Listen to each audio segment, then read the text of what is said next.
So there's various different routes that different VC funds will take in terms of their process. So there's not one standardized approach for all, but I'll try and give you a bit of an overview of what a process would look like for your typical VC fund.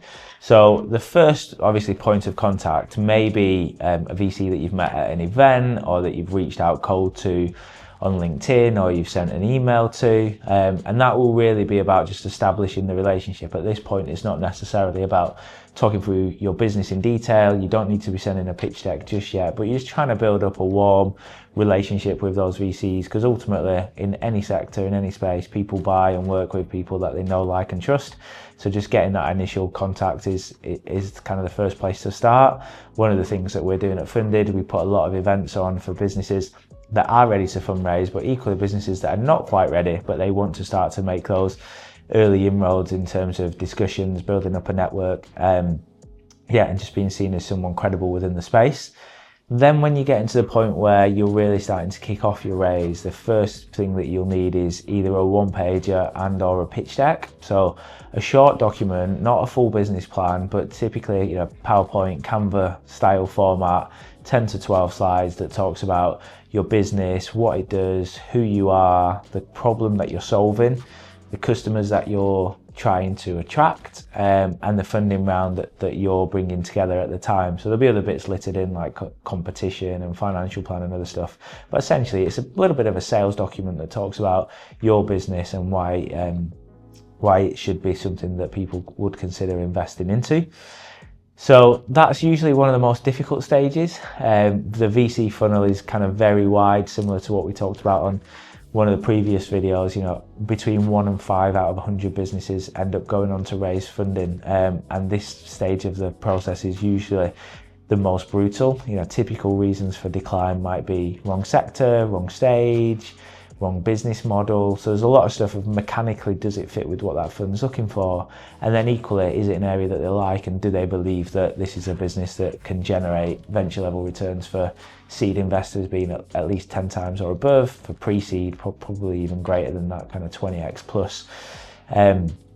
So that they're kind of the early stages. You'll then, so that deck will usually be delivered cold, and then if the investor's interested, they'll then look to set up a meeting. So you'll typically have kind of 1 or 2 initial meetings, getting to know each other. So you will run through the pitch deck, kind of answer any follow-up questions, and kind of really just dive into a lot more detail about the business, how it operates, and what they're looking for is someone that can bring that pitch deck to life. Ultimately, VCs invest into people, so how you're conveying the story, explaining your expertise, explaining what you've done thus far, and then really kind of selling the vision of what you're going to do next. That could be, like I say, 1 or 2 meetings. It could be just with that individual. It could be with other people within the fund, but really that kind of getting to know you stage. And then you start to move towards a term sheet. So some funds do it differently. Some funds will do a term sheet prior to investment committee being the kind of internal discussion with other people in that business to decide whether they like it or not.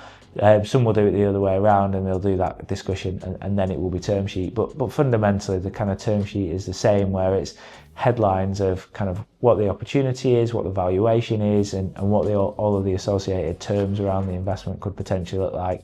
Usually there's a little bit of a kind of back and forth on negotiation there. I won't go into any more detail on that one at this stage, because we are going to cover that in a later video.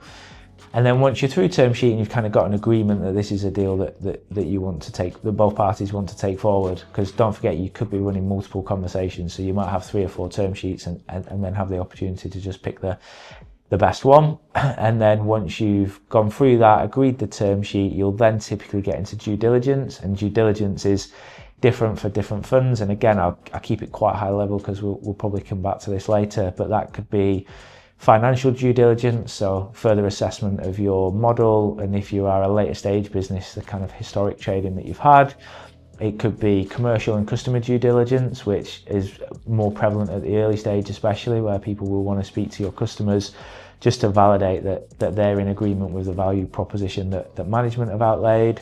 You could have tech due diligence, cyber due diligence, usually potentially around legals.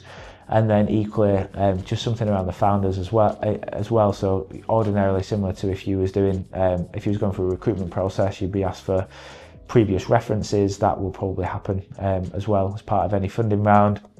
And then once you've got through all the due diligence, once you've agreed legals, you'll then move to completion and hopefully not long after cash in the bank.